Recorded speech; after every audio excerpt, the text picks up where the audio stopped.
আমরা টপিক 4 এর মধ্যে চলে আসলাম। তাহলে টপিক 1 আমরা পড়েছি, টপিক 2 পড়লাম, টপিক 4 টপিক 3 এর পর আজকে টপিক 4 আসলাম। টপিক 3 2 3 4 মূলত আমাদের যেগুলো নিয়ে আলোচনা করা হচ্ছে সেটা হচ্ছে সাইটোপ্লাজমীয় অঙ্গাণুগুলো নিয়ে। আমরা প্রথম দিন পড়ছিলাম যে সাইটোপ্লাজমীয় অঙ্গাণুগুলোকে আমরা দুই ভাগে ভাগ করে দিয়েছি।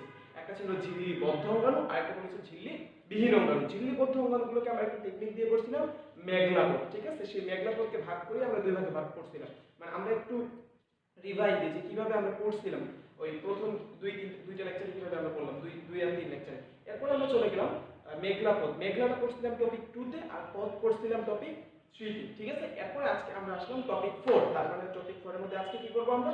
কতদিন যেহেতু সাইটোপ্লাজমীয় অঙ্গাণুগুলো ঝিল্লিবদ্ধগুলো পড়ছি, আজকে আমরা পড়ব কি ঝিল্লিবিহীন, ঠিক আছে? তাহলে আমরা ইনশাআল্লাহ শুরু করি। ঝিল্লিবিহীন অঙ্গাণুর মধ্যে আমরা দেখি যে ঝিল্লিবিহীন অঙ্গাণুগুলোকে আমরা কিভাবে লিখছিলাম। আচ্ছা, ঝিল্লিবিহীন অঙ্গাণুগুলো আমরা টেকনিকে কি লিখছিলাম? টপিক 4 লিখে ফেলাই। সাইটোপ্লাজমীয় অঙ্গাণু। কিন্তু এই সাইটোপ্লাজমীয় অঙ্গাণুগুলো কি হবে বলো তো? ঝিল্লিবিহীন, ঠিক আছে? ঝিল্লিবিহীন, কারণ গত দুইটা আমরা ঝিল্লিবদ্ধগুলো পড়ে ফেলাইছি। ওকে, আচ্ছা, সাইটোপ্লাজমীয় অঙ্গাণুগুলো ঝিল্লিবদ্ধতে আমরা কি টেকনিক দিয়েছিলাম জানো?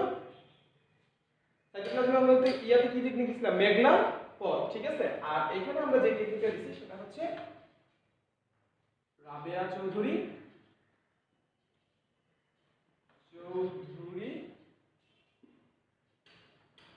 মহিলা মন্ত্রী, ঠিক আছে? আচ্ছা, যারা আমাদের নতুন দেখতেছে তাহলে অবশ্যই তোমরা লেকচার অবশ্যই তুলে ফেলবা। সাথে সাথে আমাদের সিস্টেমটা প্রথম দুইটা তিনটা লেকচার দেখলে অবশ্যই বুঝতে পারবা যে প্রত্যেকটা লেকচার আমরা অবশ্যই তুলে ফেলবো, একেবারে নোট করার মতো আমরা দেখে নেব, ঠিক আছে? আচ্ছা, রাবেয়া চৌধুরী মহিলা মন্ত্রী এর মানে কি? যে আমাদের যে অঙ্গাণুগুলো আছে এই অঙ্গাণুগুলোর মধ্যে আমাদের সাইটোপ্লাজমের ঝিল্লিবিহীন অঙ্গাণুগুলো কি কি আছে? এক নম্বরে আমাদের আছে রাবেয়া। রাবেয়া ধরো কি? রাইবোজোম, ঠিক আছে? রাইবোজোম। দুই নম্বরে আছে সি। সিতে হচ্ছে সেন্ট্রিওল। মহিলাদের হলো মাইক্রোটিউবুল আর কি? মাইক্রোটিউবুল আর মাইক্রোফিলামেন্ট, ঠিক আছে? মাইক্রোটিউবুল এখন এই যে মাইক্রোটিউবুল আর মাইক্রোফিলামেন্ট তার সাথে আরেকটা আছে কি? Intermediate filament. এখন এই মাইক্রোটিউবুল, মাইক্রোফিলামেন্ট আর ইন্টারমিডিয়েট ফিলামেন্ট এই তিনটাকে একসাথে বলা হয় কোষীয় কঙ্কাল বা সাইটোস্কেলিটন, ঠিক আছে? কোষীয় কঙ্কাল বা সাইটোস্কেলিটন, ঠিক আছে? তাহলে আমরা বুঝতে পারলাম যে আমাদের যে ঝিল্লিবিহীন অঙ্গাণুগুলোর মধ্যে আমাদের আছে আলোচনার মধ্যে, তার মধ্যে এক নম্বরে আমাদের আছে কি? রাইবোজোম। দুই নম্বরে আছে কি আমাদের? সেন্ট্রিওল। তিন নম্বরে আছে আমাদের কোষীয় কঙ্কাল। কোষীয় কঙ্কাল কয় প্রকার? তিন প্রকার: মাইক্রোটিউবুল, মাইক্রোফিলামেন্ট আর একটা কি বলতো? Intermediate filament. ওকে, তাহলে আজকে আমাদের প্রথমে যেটাতে আমরা আসতেছি সেটা হচ্ছে রাইবোজোম। তাহলে প্রথম আমাদের ঝিল্লিবিহীন অঙ্গাণুর মধ্যে প্রথমটা কি বলতো? রাইবোজোম। এই যে আমরা রাইবোজোম লিখে ফেলাই, রাইবোজোম। আচ্ছা, আমরা একটু প্রথম দিন থেকে আমরা একটু দেখি যে আমরা যখন বলছিলাম যে বিভিন্ন অঙ্গাণুগুলো যখন আমরা পড়বো তখন আমরা কোন সিকোয়েন্সটা মেইনটেইন করে পড়বো, ঠিক আছে? এক নম্বরে আমরা কি করবো জানো? বিজ্ঞানীদের অবদান, ঠিক আছে? তাহলে এক নম্বরে আমরা লিখে ফেলাই বিজ্ঞানীদের অবদান। এই রাইবোজোম সম্পর্কে বিভিন্ন বিজ্ঞানী কিন্তু বিভিন্ন সময় কথা বলছে, ঠিক আছে? আমি আগে বলছি যে বিজ্ঞানীদের যে অবদানগুলো আছে এই অবদানগুলো কিন্তু মেডিকেলের জন্য মানে লেস ইম্পর্টেন্ট, তবে ভার্সিটির জন্য ভেরি ভেরি ইম্পর্টেন্ট। এক কথা ভার্সিটির জন্য যেমন হচ্ছে তোমার জাহাঙ্গীরনগরের জন্য ইম্পর্টেন্ট আছে, রাবি ফাবি এগুলো যেগুলো আছে এর জন্য একটু ইম্পর্টেন্ট বিজ্ঞানীদের নামগুলো। এই জন্য আমাদের বিজ্ঞানীদের নামগুলো অবশ্যই পড়তে হবে। আচ্ছা, মাইটোকন্ড্রিয়ার ক্ষেত্রে আমরা একটা দিছিলাম, মনে ছিল কি? মাইটোকন্ড্রিয়ার ক্ষেত্রে আমরা দিছিলাম কি? আপন ক্যাপ। এরকমই আমাদেরকে তারপরে নিউক্লিওলাসের ক্ষেত্রে দিছিলাম এফডির দুর্নাম। এরকম যেগুলো আমরা দিছি সেগুলো আমরা অবশ্যই মনে রাখবো। আজকে আমাদের যেটা আছে সেটা হচ্ছে বিজ্ঞানীদের অবদানের ক্ষেত্রে আমরা মনে রাখবো বিজ্ঞানীদের অবদানের ক্ষেত্রে রাইবোজোমের যে বিজ্ঞানীদের অবদানগুলো আছে, বিভিন্ন বিজ্ঞানী কথা বলছে, তার মধ্যে আমাদের বিজ্ঞানীগুলো একটু তিনজন বিজ্ঞানী আছে। এইটা তো সেম, আমরা মনে রাখবো মা আনো এপিআর। ভেরি ভেরি ইম্পর্টেন্ট, মনে থাকবে না, ঠিক আছে? অনেক মানে কনফিউজিং একটা জায়গা, কোনটা কি মনে থাকে না, এই জন্য আমরা একটু মনে রাখবো। সেটা হচ্ছে মা আনো এপিআর, আন না, মা আনো এপিআর, ঠিক আছে, মা আনো এপিআর। এখন এই মা আনো এপিআর অর্থ কি দেখো, প্রথম হচ্ছে মাইক্রোজোম, মাইক্রোজোম, ভাই এটা কারো বিজ্ঞানীর নাম নাকি? না, এটা কোনো বিজ্ঞানীর নাম না। মাইক্রোজোমের ইতিহাসটাকে আমি একটু বলি। সর্বপ্রথম এই যে এটা হচ্ছে আলবার্ট ক্লোড, আলবার্ট ক্লোড, এই আলবার্ট ক্লোড কি করছিল? আলবার্ট ক্লোড সর্বপ্রথম যকৃৎ কোষের সাইটোপ্লাজমীয় অঙ্গাণুগুলোকে একটু সেডিমেন্টেশন মানে হচ্ছে সেন্ট্রিফিউজ করছিল, অর্ধক্ষেপণ করে তিনি ক্ষুদ্র ক্ষুদ্র কিন্তু কিছু পদার্থ পাইছিল, সেই ক্ষুদ্র ক্ষুদ্র পদার্থগুলোকে তিনি নামকরণ করছিল মাইক্রোজোম, ঠিক আছে। পরবর্তীতে কিন্তু এই ক্ষুদ্র ক্ষুদ্র পদার্থগুলোই কিন্তু রাইবোজোমে মানে রূপ পাইছিল, মানে রাইবোজোম নামে পরিচিত হয়েছিল। এই জন্য আমাদের মাইক্রোজোমটা খুব ইম্পর্টেন্ট, যে মাইক্রোজোম কে নামকরণ করছিল বা আবিষ্কার কে করছিল? Albert clot. আর তিনি বলছিলেন মাইক্রোজোমগুলো কি বলতো? ক্ষুদ্র ক্ষুদ্র। ওকে, আচ্ছা, এরপরে হচ্ছে আবিষ্কার। আমরা চলে আসলাম আবিষ্কার। কি আবিষ্কার? রাইবোজোম আবিষ্কার। আবিষ্কার আতে হচ্ছে আবিষ্কার কে করে? প্যালানি, জর্জ প্যালানি, জর্জ প্যালানি। সালটা মেবি 55 ছিল, এটা ছিল 1954 সালে কি করছিল, তারপরে মেবি 55। এরপরে ইনি কিন্তু রাইবোজোম আবিষ্কার করছিল, কিন্তু রাইবোজোম সরাসরি নামকরণ করেন। ইনি জাস্ট বলছিল যে এটা হচ্ছে সাইটোপ্লাজমের একটা অঙ্গাণু, ঘুরে বেড়ায় সাইটোপ্লাজমের মধ্যে, একটু ইনি বলছিল ভর সম্পূর্ণ ভারী অঙ্গাণুর কথা বলছিল। ইনি বলছিল ক্ষুদ্র, এই জন্য বলছিল মাইক্রোজোম। এরপরে ইনি বলছিল একটু ভারী একটা অঙ্গাণু রয়েছে, এই জন্য জর্জ প্যালানি এই রাইবোজোমের আবিষ্কার বলা হয়। এরপরে হচ্ছে নামকরণ। রাইবোজোম নামকরণ করতে গিয়ে আর Robertis, Robertis very very important. তাহলে আমাদের একটু কনফিউজ হওয়া যাবে না অবশ্যই, যে কে আবিষ্কার করছে, কে নামকরণ করছে, আর মাইক্রোজোম নামকরণ করছে কে, ঠিক আছে। তাহলে মাইক্রোজোম নাম করছেন কে? Albert clot. আবিষ্কার করছে কে? প্যালানি। আর হচ্ছে নামকরণ করে কে? রবার্টিস। মা আনো এপিয়া। দেখো এখানে আরেকটা দিতে ভাই, যদি মনে না থাকে আপন ক্যাব, আর এখানে যদি বলবৎ করে ফেলে, দেখো আর থেকে তো রাইবোজোম, রাইবোজোম হয় না? তারপরে এই টেকনিকটা অবশ্যই রাইবোজোমের জন্য প্রযোজ্য। মা আনো এপিয়া। বাস, আমাদের মোটামুটি বিজ্ঞানীদের অবদান শেষ। বিজ্ঞানীদের অবদান এইটুকু মনে রাখলে যথেষ্ট। এখন আমরা বলছিলাম যে যেগুলো অঙ্গাণু পড়ার ক্ষেত্রে প্রথমে আমরা পড়বো কি? বিজ্ঞানীদের অবদান। এরপরে চলে যাবো কোথায়? আমরা ভৌত গঠন। বুঝা গেছে না কথা? লিখে ফেলো ভৌত গঠন। এই রাইবোজোমের ক্ষেত্রে ভৌত গঠনে কি কি রয়েছে? একেবারে ইজি। প্রথম দিকের প্রথম দিকের যে ইয়াগুলো আছে, অঙ্গাণুগুলো আছে, ওগুলো একটু বরং কঠিন ভৌত গঠনগুলো। আর পরবর্তীতে যেগুলো যেমন এই যে রাইবোজোম বা আমাদের যেগুলো এসেনশিয়ালি, এগুলো খুব ইজি ইজি ভৌত গঠন। ভৌত গঠনের মধ্যে জাস্ট আমরা মনে রাখবো এর ভৌত গঠনের মধ্যে আরএনএ প্লাস প্রোটিন, এই দুটো নিয়ে গঠিত। কি কি বলতো? আরএনএ আর কি বলতো? প্রোটিন। তাহলে আমরা বললাম রাইবোজোম মূলত কি নিয়ে গঠিত? আরএনএ আর প্রোটিন। এখন এই যে আরএনএটা আছে, এখন ভাই আরএনএ তো আমরা জানি কিছু প্রকারভেদ আছে, তাহলে কি মূলত এটাতে কি কোনো পার্থক্য আছে যে কোন আরএনএটা? হ্যাঁ, মূলত হচ্ছে আরআরএনএ, রাইবোজোমাল আরএনএ যেটাকে বলে। আমরা জানি যে আরএনএ বেশ কয়েক প্রকার, টিআরএনএ, এমআরএনএ, আরআরএনএ, ঠিক আছে। ঠিক সেরকমই এখানে হচ্ছে যে মূলত হচ্ছে আরআরএনএ, আরআরএনএ প্লাস প্রোটিন। ভাই প্রোটিনের মধ্যে কি কোনো কাহিনী আছে? হ্যাঁ, প্রোটিনের মধ্যে হচ্ছে মূলত হিস্টোন প্রোটিন। এটা একটু ভেরি ভেরি ইম্পর্টেন্ট, যে কোন প্রোটিন? হিস্টোন প্রোটিন, ঠিক আছে। তাহলে মূলত আরআরএনএ আর হচ্ছে হিস্টোন প্রোটিন। এখন এখানে কথা আছে যে ভাই এটা হচ্ছে আজমল স্যারের একটা এডিশন, এটা একটু গুরুত্বপূর্ণ, এই জন্য এটা একটু জানতে হবে। আজমল স্যারের এডিশন যে আরএনএ থেকে কতটুকু আর হিস্টোন প্রোটিন থেকে কতটুকু, ঠিক আছে। Very easy. দেখো তো রাইবোজোম, যদি একটু বানানটা করি, রাইবোজোম, এস ও এম। দেখো তো এই পাশে 4টা ওয়ার্ড, এই পাশে 4টা ওয়ার্ড না? তার মানে এই বানানটা করতে এইটুকু একটু আছে রাইবোজোম। যদি সিলেবল অনুযায়ী ভাগ করি, রাইবোজোম, তাহলে রাইবো কথাটা 50% আর জোম কথার কত পার্সেন্ট বলতো? 50%। তার মানে রাইবোজোম গঠনের ক্ষেত্রে আরএনএ হচ্ছে 50% আর হিস্টোন প্রোটিন কত?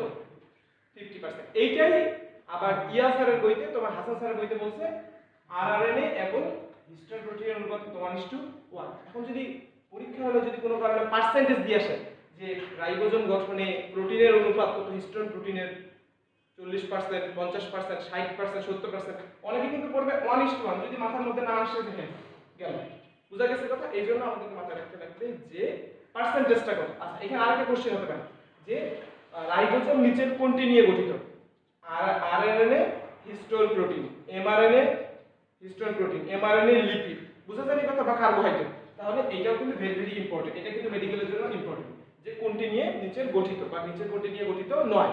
ওকে, তাহলে হচ্ছে মোটামুটি রাইবোজোমের আমাদের যে ইয়া করা হয়েছে। আচ্ছা এখানে একটা আমাদেরকে নোট দিতে হবে, লিখে ফেলাও নোট। আমরা প্রথম দিন থেকেই বলতেছি যে অবশ্যই নোটগুলো যেগুলো আমরা নোট দেবো সেই নোটগুলো কি ভেরি ভেরি ইম্পর্টেন্ট, কিন্তু ভুল যায় বেশি। এই জন্য নোটগুলোকে অবশ্যই লাল কালি দিয়ে দেবো। আমরা আমাদের খাতাটাকে এত সুন্দর করে সাজাবো যাতে করে আমরা পরীক্ষার আগের দিন যখন ডিভাইস দিব তখন যাতে অনেক বেশি মজা পাই, ঠিক আছে? তাহলে হচ্ছে এখানে আমাদের যে নোট, এই নোটটা আমরা দিব কি যে ইকোলাই, আমরা ইকোলাই নাম শুনছি না, ইকোলাই ব্যাকটেরিয়া। এই ইকোলাই ব্যাকটেরিয়ার শুষ্ক মানে কোষের শুষ্ক ওজনে কত ভাগ বলো তো? 22 ভাগই হলো রাইবোজোম। লিখে ফেলো যে ইকোলাই ব্যাকটেরিয়ার কোষের শুষ্ক ওজনে 22 ভাগই হচ্ছে রাইবোজোম। এটা ভেরি ভেরি ইম্পর্টেন্ট একটা কোশ্চেন। ইকোলাই ব্যাকটেরিয়ার শুষ্ক ওজনে 22 ভাগই কি বলো তো?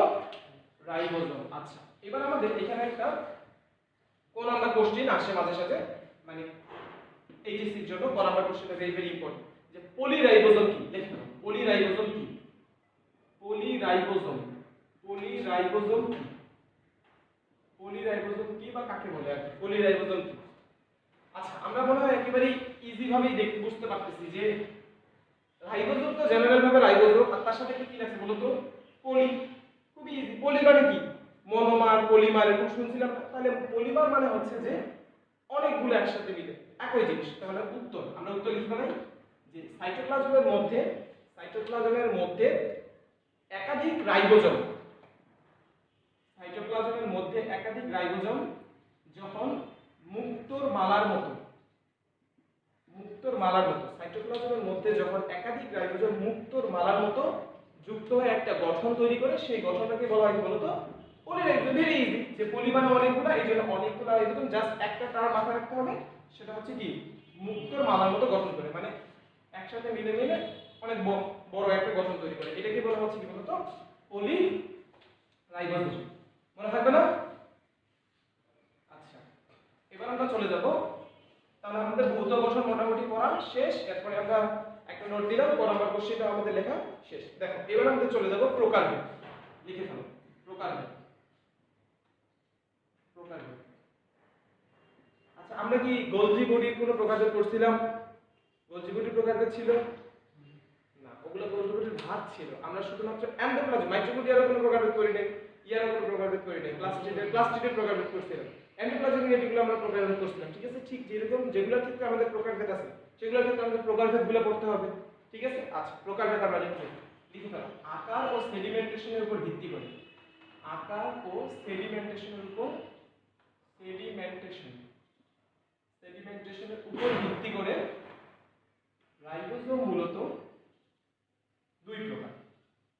একটা হচ্ছে 80S, একটা হচ্ছে 70S। আচ্ছা দেখো একটু ভাই, আকারটা তো বুঝলাম, কিন্তু সেডিমেন্টেশনটা কি?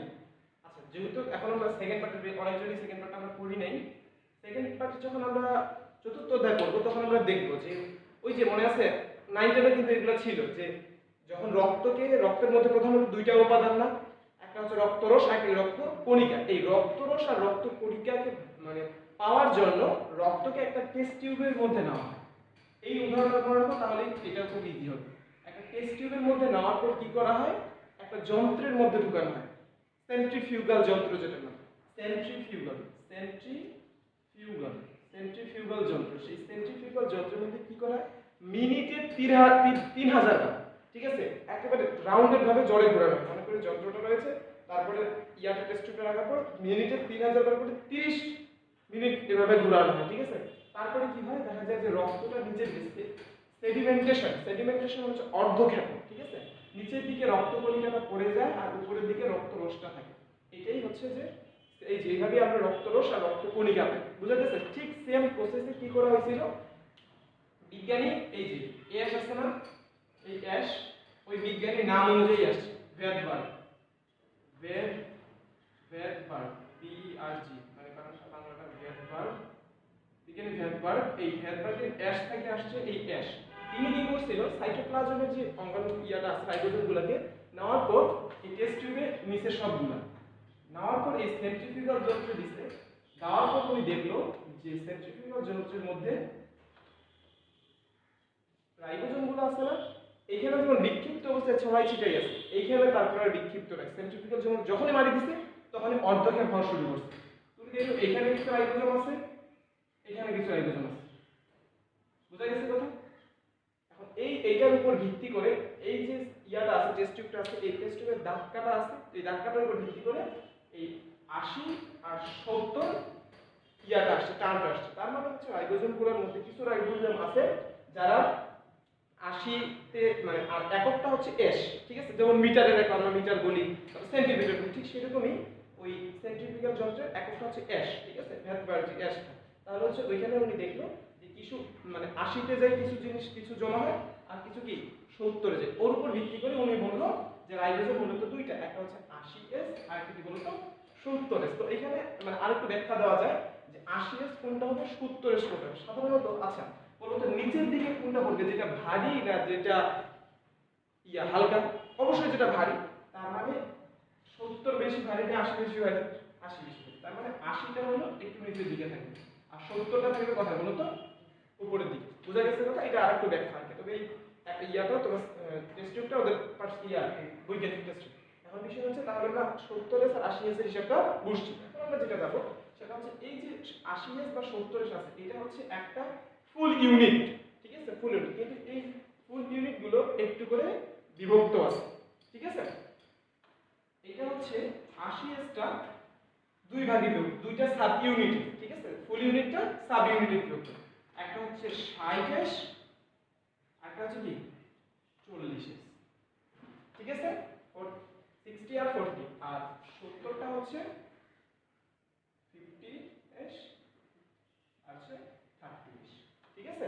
তাহলে আমরা বললাম যে 40S টা হচ্ছে একটা ফুল ইউনিট, এটা আবার দুইটা সাব ইউনিটে বিভক্ত, একটা হচ্ছে 60S আর একটা কি 40, আর একটা হচ্ছে 70টা হচ্ছে 50 আর 30। বুঝে গেছে কথা? আচ্ছা এখানে একটা গুরুত্বপূর্ণ ভেরি ভেরি ইম্পর্টেন্ট একটা ইয়া আছে যে এই যে 40S যেটা মানে সরি 80S যেটা আছে 80S, এই 80S টার একটা ওজন আছে 40 × 10⁶ ডাল্টন আণবিক ওজন, এটা একটু মনে রাখতে হবে ডাল্টন।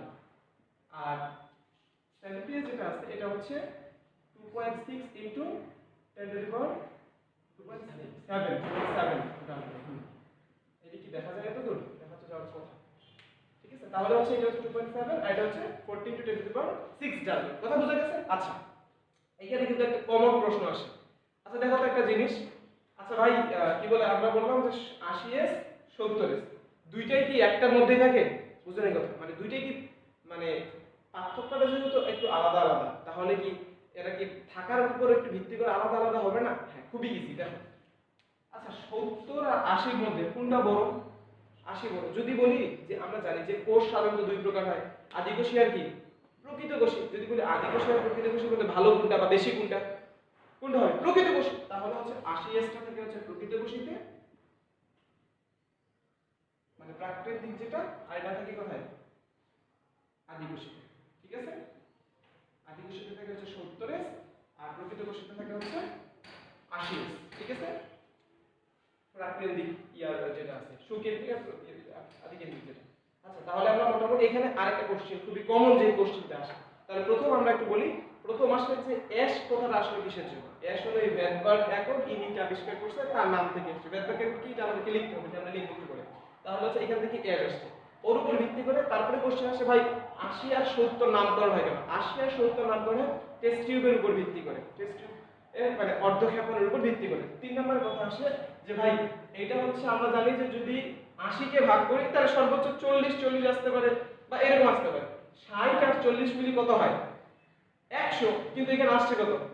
80। 50 আর 30 মিলে কি কত হয়? 80। এখানে আছে কত? 70। এগুলো কিন্তু একটা কমন প্রশ্ন, যে এই যে কমন কোশ্চেনের কথা আমি বললাম যে 60 আর 40 মিলে কিভাবে 80 হয় আর 50 আর 30 মিলে কিভাবে 70 হয়। তাহলে এই কোশ্চেনটার একটু আমরা উত্তরটা লিখি। আচ্ছা যখন আমরা জেনারেল ভাবে আমাদের সাব ইউনিট মানে ইউনিটগুলো পৃথক পৃথক থেকে, এটা হচ্ছে একটা সাব ইউনিট, এটা হচ্ছে আরেকটা সাব ইউনিট। তাহলে এই যে 60 সাব ইউনিট মনে করি হচ্ছে এটা, আর 40 সাব ইউনিট হচ্ছে মনে করি এটা, ঠিক আছে? এখন 40 সাব ইউনিট হচ্ছে এটা। কিন্তু কি হয় যখন এই অর্ধেক সাব ইউনিট মিলে একটা পুরো ফুল ইউনিট করে, মানে এই যে ফুল ইউনিট তৈরি করে, তখন এইটা কিছুটা এর ভিতরে ঢুকে যায়। কথা বোঝা গেছে? যুক্ত হয়। তাহলে এই যুক্ত হওয়ার ক্ষেত্রে দেখা যাচ্ছে এইখানে কিছুটা অংশ বাদ গেল না, তাহলে 60s এর একটা নির্দিষ্ট মান আছে না, 40s এর একটা নির্দিষ্ট ওজন আছে, 60s এর একটা নির্দিষ্ট ওজন আছে, কিন্তু দুইটা মিলে যখন একখানে করে দেয় তখন কিন্তু দেখা যাচ্ছে ভিতরের দিকে একটু ঢুকে যাওয়ার কারণে এর ওজনটা একটু কমে যায়, ঠিক আছে, মানটা একটু কি হয়ে যায়, কমে যায়। এই জন্য তখন আর 100s না হয়ে কি হয়, 80s। সেম কাজ এইখানে 50 আর 30 যখন আলাদা আলাদা থাকে তখন নির্দিষ্ট তাদের একটা ভর আছে, কিন্তু যখনই তারা দুইটা একখানে হয়ে যায় একটু ভিতরে ঢুকে যায় প্রোটিন সংশ্লেষণের সময়, আমরা একটু পরে দেখব প্রক্রিয়াটা কিভাবে হয়। তাহলে দুইটা মিলে তখন 80s না হয় একটু কমে গিয়ে কি হয়, 70 আছে। আমরা নিশ্চয়ই এই কোশ্চেনটাকে কমন কোশ্চেন, আমরা উত্তরটা বুঝতে পারছি, ঠিক আছে। আচ্ছা, তাহলে আমাদের মোটামুটি কাজ করে আসছে। আমরা 1 মিনিট একটু ইয়া করি, তাহলে আকার সেলিব্রেশনের উপর ভিত্তি করে আমরা বললাম কত, 80 আর 70। 80 দেখা যায় হচ্ছে প্রকৃত কোষে আর আদি কোষে দেখা যায় কি 70। এরপরে বলা হচ্ছে এসটা কি, ভ্যালভার্ট একক, আবিষ্কারকের নাম অনুসারে সেলিব্রেশনের উপর ভিত্তি করে, এই যে টেস্ট টিউবের এককের উপর ভিত্তি করে 80 আর 70। তারপরে হচ্ছে এটা হচ্ছে একটা ফুল ইউনিট, এগুলোকে ভাগ করা হয়েছে 60s এবং 40 আর হচ্ছে 50 আর কি 30, এগুলো হচ্ছে সাব ইউনিটে বিভক্ত করলাম। আচ্ছা, এবার এখানে আমি যে বলছিলাম একটা করানোর কোশ্চেন একটু লিখে দেব যে ভ্যালভার্ট একক বলতে কি বোঝো, ভ্যালভার্ট একক কি বা একক বলতে কি বোঝো, ভ্যালভার্ট একক বলতে কি বোঝো, কি বোঝো ভ্যালভার্ট একক বলতে কি বোঝো, ঠিক আছে। আমরা একটু আগে বললাম এই যে সেন্ট্রিফিউজ যন্ত্রে সাইটোপ্লাজমীয় বস্তুর ভারী বস্তু সমূহের অর্ধক্ষেপণ হচ্ছে হার, এটা কি বলতেছি আমি, কি বলতো, ভ্যালভার্ট একক। তাহলে আমরা এভাবে লিখব সাইটোপ্লাজমীয় বস্তু, সেন্ট্রিফিউজ যন্ত্রে সাইটোপ্লাজমীয় বস্তু ভারী বস্তু সমূহের অর্ধক্ষেপণের হারকে বলা হচ্ছে মূলত ভ্যালভার্ট একক। এটা কি আমরা লিখব, যেটাকে এস দ্বারা প্রকাশ করা হয়। উত্তরে আমরা এটা লিখে ফেলব, ঠিক আছে, লিখে ফেলব, লেখা হয়েছে।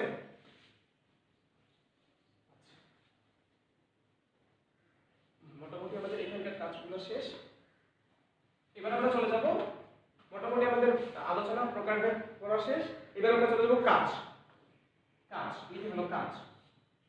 আমরা এটা সবাই জানি যে রাইবোজোম মানে এর কাজ কি হবে বলো তো, কাজটা কি রকম আসবে, রাইবোজোম মানে কাজ কি, প্রোটিন সংশ্লেষণ করা, এক নাম্বার প্রোটিন সংশ্লেষণ করা, একেবারে ইজি, এটা হচ্ছে প্রধান একটা কাজ, প্রোটিন সংশ্লেষণ করা, প্রোটিন সংশ্লেষণ, ঠিক আছে। দুই নাম্বার কাজ আরেকটা আছে, ভেরি ভেরি ইম্পর্টেন্ট কাজ, গ্লুকোজের ফসফোরাইলেশন, গ্লুকোজের ফসফোরাইলেশন, এটা লাগবে, ফসফোরাইলেশন, এটা ভেরি ভেরি ইম্পর্টেন্ট একটা কাজ, গ্লুকোজের ফসফোরাইলেশনে সাহায্য করে, গ্লুকোজের ফসফোরাইলেশনে সাহায্য করে, ঠিক আছে। আচ্ছা, এই দুইটা কাজ আমরা অবশ্যই মনে রাখবো, এক হচ্ছে প্রোটিন সংশ্লেষণ, এক গ্লুকোজের ফসফোরাইলেশন। এখন কথা হচ্ছে এই যে প্রোটিন সংশ্লেষণ বলতেছি, কিন্তু এই প্রোটিন সংশ্লেষণটা হয় কিভাবে, এই যে প্রোটিন সংশ্লেষণের প্রক্রিয়া কিভাবে প্রক্রিয়া হয় এটা সম্বন্ধে আমরা একটু জানবো, ঠিক আছে। প্রোটিন সংশ্লেষণের ক্ষেত্রে কি হয়, আমরা বললাম যে অনেকগুলো তো আরএনএ থাকে, তাই না, তার মধ্যে এটা নিয়ে গঠিত হচ্ছে রাইবোজোমাল আরএনএ, মানে আরএনএ দিয়ে, ঠিক আছে। কিন্তু প্রোটিন সংশ্লেষণ হওয়ার জন্য মনে করি যে কোনো একটা অংশ প্রোটিন সংশ্লেষিত হবে, আমরা ইয়াতে পড়ছিলাম যে প্রোটিন সংশ্লেষণ হওয়া জরুরি, প্রোটিন সংশ্লেষণ না হলে আমাদের বৈশিষ্ট্য প্রকাশ পাবে না, দেহ গঠন হবে না, এরকম কাজ করবে, ঠিক আছে। এখন প্রোটিন সংশ্লেষণ হওয়ার জন্য কি হবে, এই রাইবোজোমের আরেকটা ভাগ আছে, সেটা হচ্ছে এমআরএনএ, ঠিক আছে। এই এমআরএনএ কি, মেসেঞ্জার আরএনএ, আমরা আরএনএ পড়াশোনা করব। এই মেসেঞ্জার আরএনএ কি করবে, প্রোটিন সংশ্লেষণের বার্তা নিয়ে যাবে কার কাছে, মনে করো যে তোমার মনে করো একটা বাড়ি আছে, মনে করো অনেক বড় বাড়ি, এখন তুমি তো অফিসার মানুষ, তুমি থাকবে রুমের ভিতরে, তার আগে মনে করো তোমার চেলা চামুন্ডাগুলো থাকবে না, ঠিক আছে। তাহলে ওই সেম জিনিস মনে করো তোমার কাছে কি একজন বার্তা নিয়ে আসতেছে, তাহলে ওর আগে কি তোমার কাছে সরাসরি যাবে না তোমার চেলা চামুন্ডার কাছে আগে যাবে, বুঝতে পারলে কথা। তাহলে এই এমআরএনএটা আগে আসবে, রাইবোজোমের কয়টা ইউনিট, দুইটা সাব ইউনিট না, একটা হচ্ছে ছোট মানে 40s আর হচ্ছে 80s, 30s, 50s, কথা বুঝা গেছে কি করে, সরি এটা তো 60। তখন এই এমআরএনএটা আসার পর এই ছোট সাব ইউনিটের কাছে আগে আসে, স্মল সাব ইউনিট মানে আগে চেলা চামুন্ডার কাছে, তারপরে এই চেলা চামুন্ডার সাথে মিলে 60s এর সাথে যুক্ত হয়, মানে তারপরে তোমার কাছে যায়। যখন এই যে আসার পর আগে স্মল সাব ইউনিটের সাথে যুক্ত হয়, তারপরে হচ্ছে 60 সাব ইউনিটের সাথে যুক্ত হয়, ঠিক আছে। দুইটা মিলে যখন যুক্ত হয়ে যায় তারপরে প্রোটিন সংশ্লেষণ শুরু হয়ে যায়, কথা বোঝা গেছে। এটা হচ্ছে প্রকৃত কোষের ক্ষেত্রে, আদি কোষের ক্ষেত্রে সেম, এমআরএনএ এর সাথে স্মল সাব ইউনিটের সাথে লাগবে আগে, মানে চেলা চামুন্ডা, এরপর হচ্ছে বি মালিকের সাথে, ঠিক আছে। তার জন্য লিখবো প্রক্রিয়া, এমআরএনএ বার্তা নিয়ে আসবে plus small sub unit plus large sub unit, ঠিক আছে। এই যদি প্রক্রিয়াটা সম্পূর্ণ হয়ে যায়, যখন স্মল সাব ইউনিট সাথে লাগবে, স্মল সাব ইউনিট তারপরে যে লার্জ সাব ইউনিটের সাথে লেগে যাবে, সাথে সাথে প্রোটিন সংশ্লেষণ শুরু হয়ে যাবে, বুঝা গেছে কথা। আচ্ছা, এই ছিল আমাদের প্রোটিন সংশ্লেষণের প্রক্রিয়া। এখানে আমাদের একটা জিনিস আমাদের ভেরি ভেরি ইম্পর্টেন্ট, যেটা আমাদেরকে একটু করতেই হবে, ঠিক আছে? মোটামুটি আমাদের রাইবোজোমের আলোচনা শেষ, কিন্তু একটা জিনিস, সেটা হচ্ছে প্রোটিন নিয়ে বিস্তারিত আলোচনা। দেখো, প্রোটিন নিয়ে বিস্তারিত আলোচনা, প্রোটিন নিয়ে বিস্তারিত আলোচনা, বিস্তারিত আলোচনা। আচ্ছা, প্রোটিন নিয়ে বিস্তারিত আলোচনা মানে কি? দেখো, আমরা বলতেছিলাম যে প্রোটিন সংশ্লেষণ হয় কোথায়, কোথায় বললাম?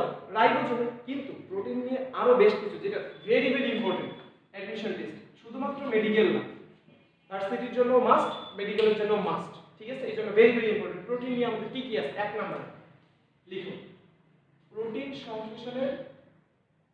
সংশ্লেষণের মাস্টার প্ল্যান কে বলো তো? জানো? Master plan DNA, very very important. Protein সংশ্লেষণের মাস্টার প্ল্যান তৈরি করে কে বলো তো? ডিএনএ। নাম্বার 2, প্রোটিন সংশ্লেষণের ব্লুপ্রিন্ট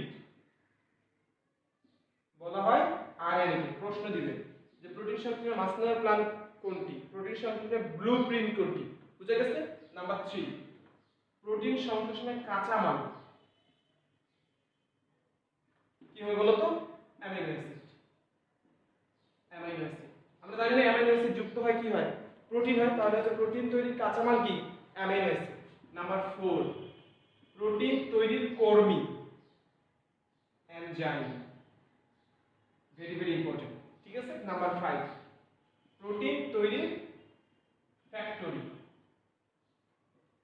কি হবে বলো তো? এই যে প্রোটিন তৈরির ফ্যাক্টরি, রাইবোজোম। বুঝা গেছে কথা? তাহলে এই ছিল আমাদের মোটামুটি রাইবোজোম নিয়ে বিস্তারিত আলোচনা। তাহলে আমরা 1 মিনিট একটু বলি তো রাইবোজোমের মধ্যে আমরা প্রথমে কি কি করলাম। 1 নম্বরে আমরা পড়ছিলাম রাইবোজোমের ক্ষেত্রে, অবশ্যই সবগুলো কিন্তু তুলে নিব আমরা, ঠিক আছে? তোলা হয়েছে না? আচ্ছা, রাইবোজোমের ক্ষেত্রে 1 নম্বরে আমরা পড়ছিলাম কি?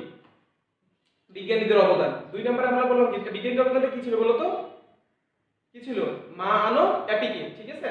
সরি, অ্যাপিয়ার আর রাইবোজোম ছিল। এরপরে আমাদের চলে গেল ভৌত গঠন। ভৌত গঠনের পর আমরা চলে আসলাম ডাইরেক্ট প্রকারভেদের মধ্যে। প্রকারভেদ করার পর আমরা দেখলাম 60s, 80s আর হচ্ছে কি 70s, ঠিক আছে?